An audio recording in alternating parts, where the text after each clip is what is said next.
an interview with Abbas Dhanani, the founder of Burger Bodega, a popular burger joint in Houston, and Houston Eats, a social media profile that shares top food spots in the greater Houston area.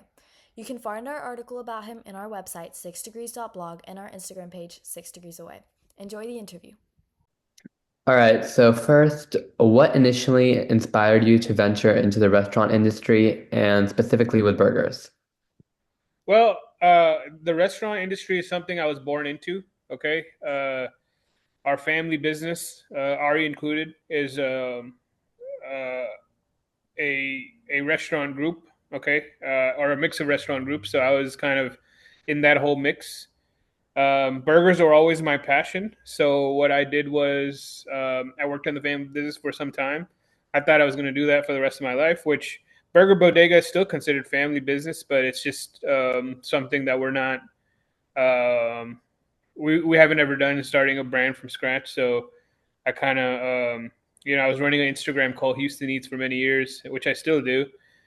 But I was doing that alongside the family business. So that's the two elements. The third element was I was making burgers at home.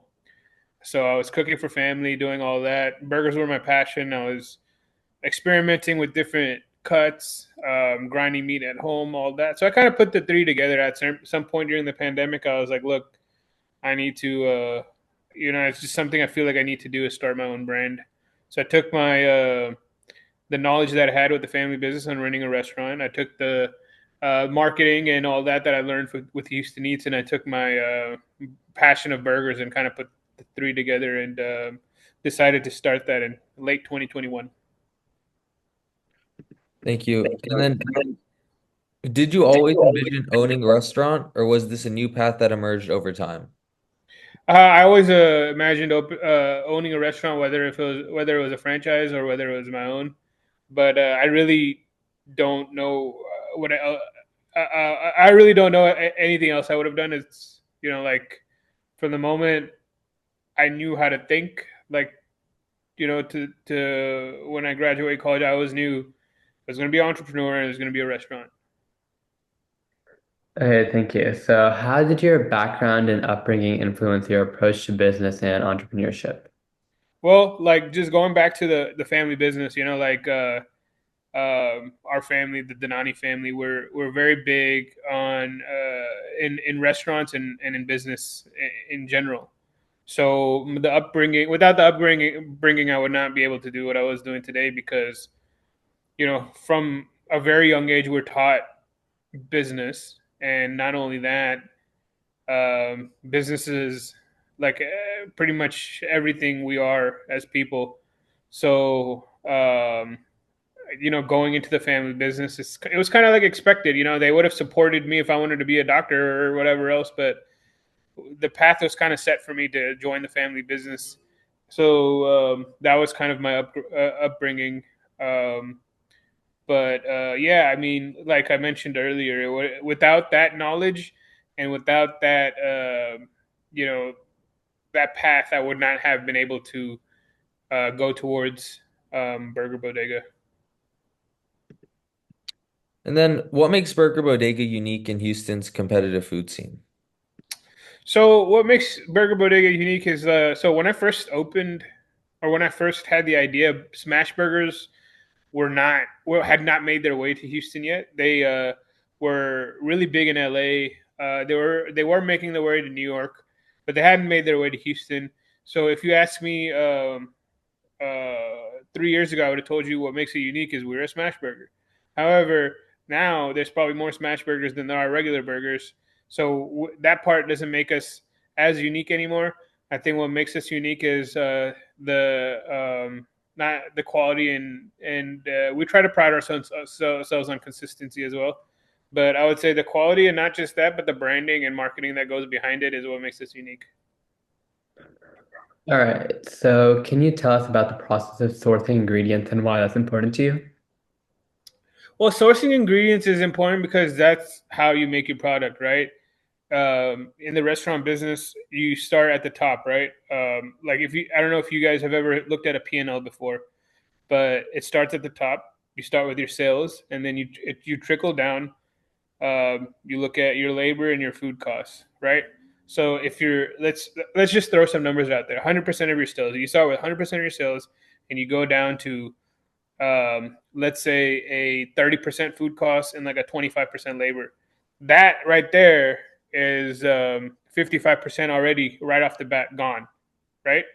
So those two are your biggest controllables, right? So food cost is so big, so you want to make sure you control it. So that's why sourcing ingredients is so important, because you not only want to source the right quality ingredients, but you want to make sure that you're getting it at a good price, because if even like a couple cents will make the biggest difference, you know?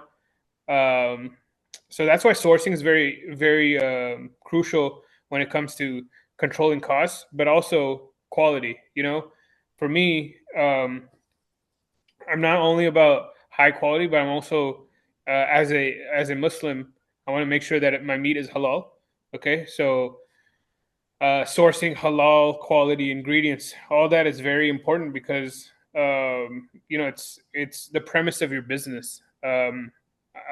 It, as far as restaurant goes, sourcing is the premise of your ingredients as far as restaurant goes.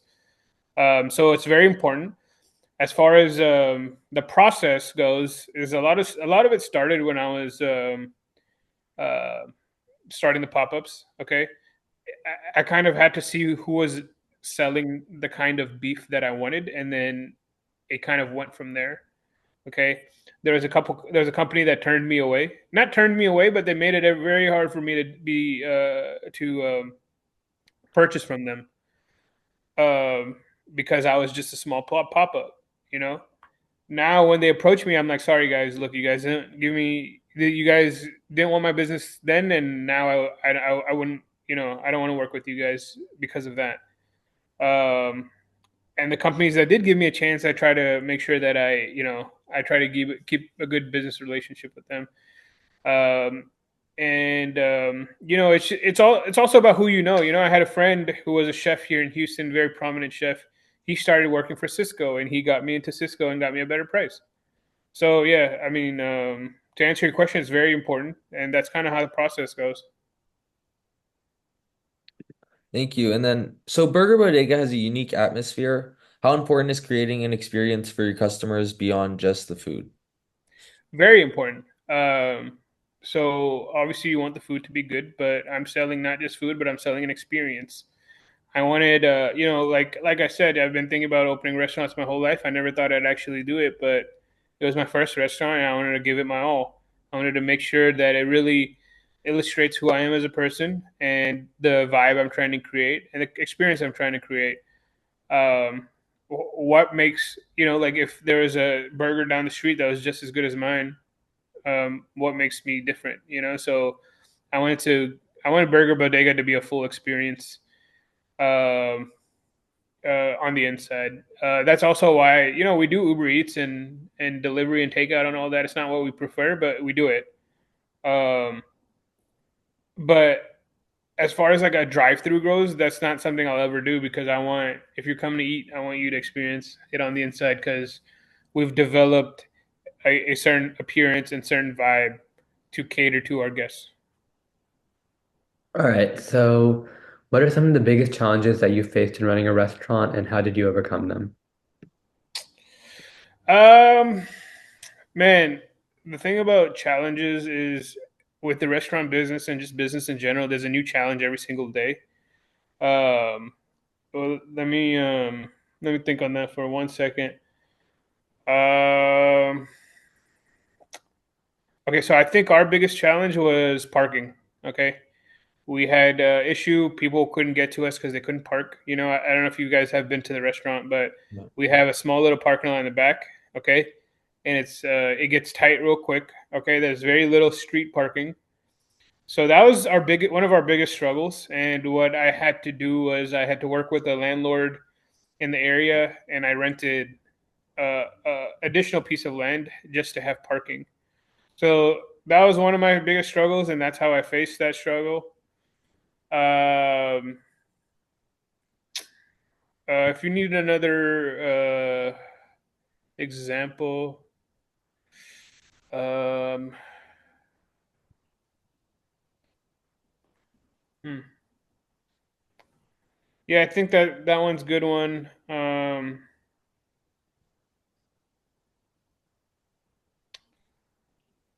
I think the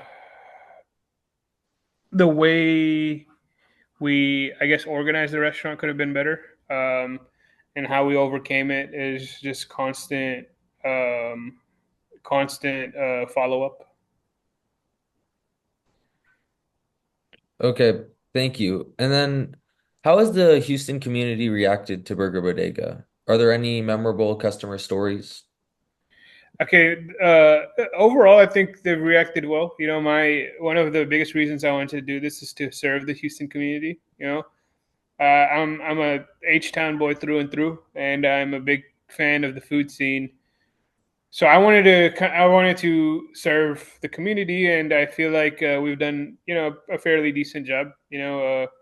We've won some best burger awards in Houston, and like just overall, I think the city's received it well.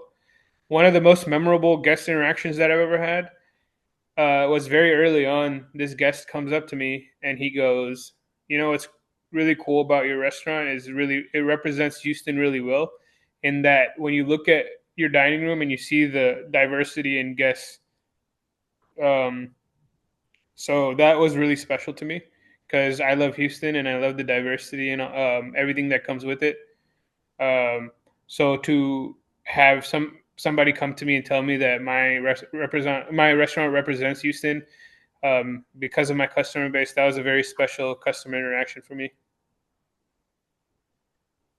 All right, so what advice would you give to young entrepreneurs who want to enter the restaurant business now?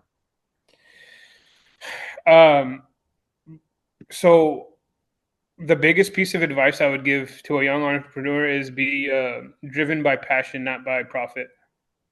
Um, if you're passionate about what you do, if you're confident in what you do, as far as food goes, then focus on that, and everything else will come. Like sales will come and profit will come.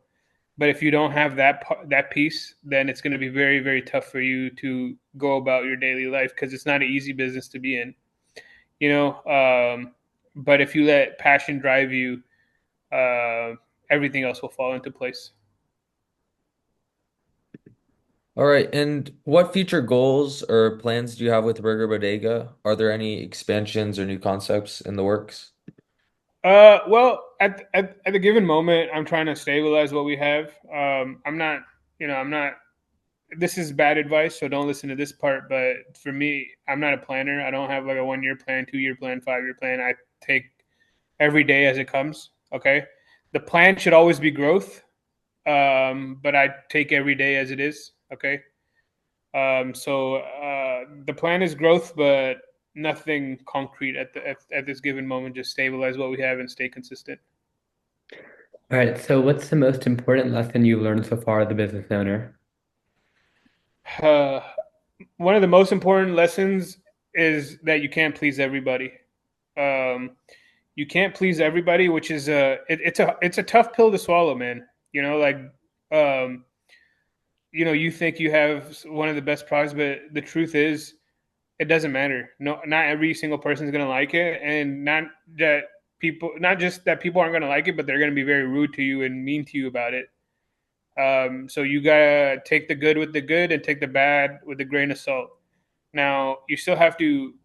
Customer feedback is very important, in that sense, but you can't let it get to you. So that's that's the one right there. Is that you can't make everything you can't make everyone happy, and you kind of have to live with that. But you just got to make sure that you're doing the best job that you can. Okay, thank you so much. That's all the questions we have. Okay, yeah. All right. Well, thank you guys for the opportunity. If you guys have any follow up questions or anything like that, or if you guys want to come have a meal on me, get the full experience, anything like that, just let me know. We're open to you. Okay. Thank you so much. I'm